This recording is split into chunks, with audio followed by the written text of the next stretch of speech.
सच्ची कहानी है जो मैं इस कहानी को अपने भजन के माध्यम से आपको सुना रही हूँ।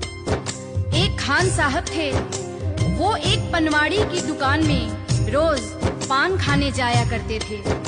एक दिन उन्होंने उसकी दुकान में एक तस्वीर देखी जिसमें छोटे से बालक की छवि थी। वो खान साहब उस बालक की तस्वीर देखकर पनवाड़ी से कहते हैं कि बालक तो बहुत ही सुंदर है। इसके सिर पर मोर मुकुट, कानों में कुंडल, तन पे पीतांबर और पाँव में पैजनियां कितने सुंदर लग रहे हैं। लेकिन बस एक ही कमी है कि ये जिस जमीन पर खड़ा है वो खुरदरी है और इसके पाँव में जूते भी नहीं हैं। ये खुरदरी जमीन इस नन्हे पाँव में चुभती होगी। ये बात सुनकर पनवाड़ी ने उससे कह दिया कि तो तुम ही ले आओ इसके जूते और उसे पहना दो। बात खान साहब को लग गई।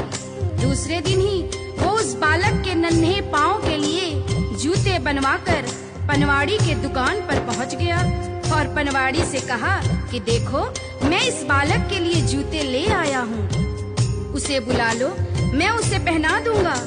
पनवाड़ी ने कहा, अरे ये बालक तो यहाँ नहीं रहता है, ये तो वृंदावन में रहता है। वृंदावन में? खान साहब कहते हैं, वृंदावन में? वो कहता है, हाँ ये तो वृंदावन में रहते हैं। तो खान साहब कहते हैं, चलो वृंदावन में ही पहना देंगे, लेकिन जरा उसका नाम और पता तो बता दो। तो पनवाड़ी कहता है कि खान साहब, वृंदावन में जाकर किसी से भी पूछ लेना कि श्याम कहाँ रहता है, तो सभी बता देंगे। अब वो खान साहब वृंदावन पहुंच जाते हैं और हाथों में पादुका लेकर किस तरह से श्याम को ढूंढ रहे हैं। बताओ कहाँ मिलेगा श्याम, बताओ कहाँ मिलेगा श्याम, बताओ कहाँ मिलेगा श्याम, बताओ कहाँ मिलेगा श्याम। चरण पादुका लेकर सबसे, चरण पादुका लेकर सबसे पूछ रहे रस खान, बताओ कहाँ मिलेगा श्याम, बताओ कहाँ मिलेगा श्याम। वृंदावन में चूंकि श्याम के नाम से उस बालक को कोई जानता नहीं था और वो कई दिनों से उसे ढूंढते ढूंढते परेशान हो गए। आखिर एक सज्जन व्यक्ति जो उनको कई दिनों से देख रहा था और अपने पास बुलाकर पूछता है कि अरे भाई, तुम किस श्याम को ढूंढ रहे हो? उसका हुलिया मुझे भी तो बताओ ताकि मैं तुम्हारी कुछ मदद कर सकूं। तो खान साहब श्याम के रूप का वर्णन करते हैं, सुनिएगा।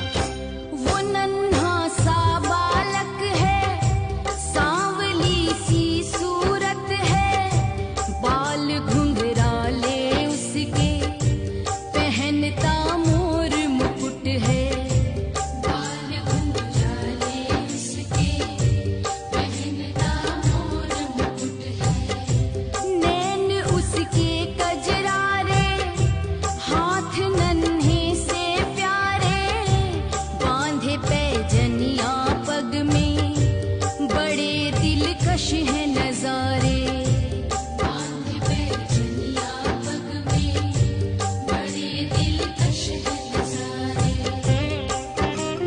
घायल कर देती है दिल को, घायल कर देती है दिल को उसकी एक मुस्कान, बताओ कहाँ मिलेगा श्याम, बताओ कहाँ मिलेगा श्याम।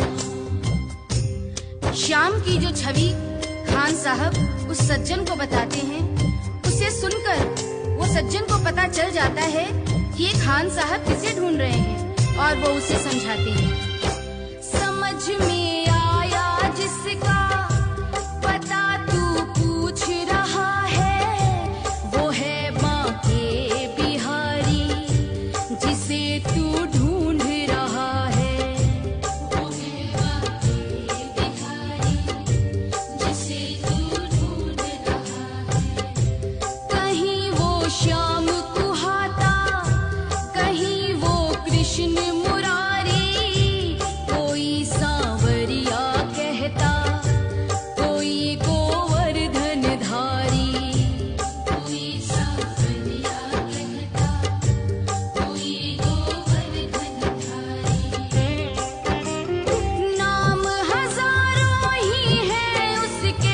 नाम हजारों ही है उसके, कई है जग में धाम। बताओ कहाँ मिलेगा श्याम, बताओ कहाँ मिलेगा श्याम। सज्जन की बातें सुनकर और उससे पता जानकर वो सीधे बांके बिहारी के मंदिर में पहुंच जाते हैं और ज्यों ही मंदिर के अंदर प्रवेश द्वार पर जाने लगते हैं, वहीं खड़ा पुजारी उन्हें मंदिर के अंदर जाने से रोक देता है और कहता है कि तुम अन्य जाति के हो, इसलिए तुम अंदर प्रवेश नहीं कर सकते हो। तो खान साहब उस पुजारी से बहुत मिन्नतें करते हैं, लेकिन वह पुजारी उस खान साहब को आज्ञा नहीं देते हैं और खान साहब को मजबूरीवश क्या करना पड़ता है, सुनिएगा। मुझे ना रोको भाई, मेरी समझो मजबूरी, शाम से मिलने दे दो, बड़ा है काम जरूरी। शाम से मिलने दे दो, बड़ा है काम जरूरी। सीढ़ियों पर मंदिर के डाल कर बैठा डेरा, कभी तो घर से बाहर शाम आएगा मेरा, कभी तो घर से बाहर शाम आएगा मेरा। इंतजार करते करते ही, इंतजार करते करते ही सुबह से हो गई शाम। बताओ कहाँ मिलेगा श्याम, बताओ कहाँ मिलेगा श्याम।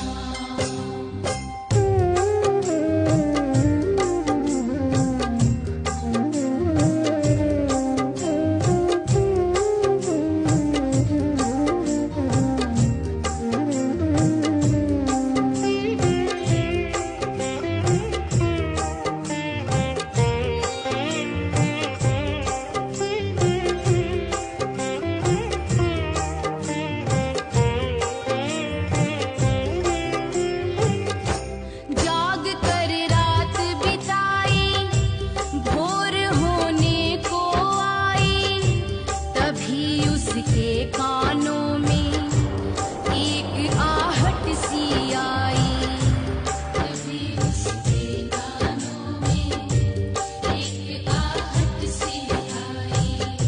वो आगे पीछे देखे, वो देखे दाएं बाएं, वो चारों ओर ही देखे, नजर ना कोई आए। वो चारों ओर ही देखे, नजर ना कोई आए। झुकी नजर तो कदमों में, झुकी नजर तो कदमों में, बैठा था नन्हा श्याम। बताओ कहाँ मिलेगा श्याम, बताओ कहाँ मिलेगा श्याम। चूंकि भक्तों के लिए यहाँ महत्वपूर्ण संदेश है, इंसान जब तक अपने मद में खोया रहता है, जब तक इधर उधर देखता रहता है, भगवान उसे नजर नहीं आते हैं। जब तक उसका शीश नहीं झुकता है, उस पर भगवान की कृपा नहीं होती है। यहाँ पर जैसे ही खान साहब शीश झुकाकर नीचे की ओर देखते हैं, तो वह बालक नजर आ जाता है और खान साहब खुशी से फूले नहीं समाते हैं और कैसे उस बालक पर अपना प्रेम लुटाते हैं। खुशी से गदगद होकर गोद में उसे उठाया, लगा कर के सीने से बहुत ही प्यार लुटाया, लगा कर के सीने से बहुत ही प्यार लुटाया। पादुका पहनाने को पाँव जैसे ही उठाया,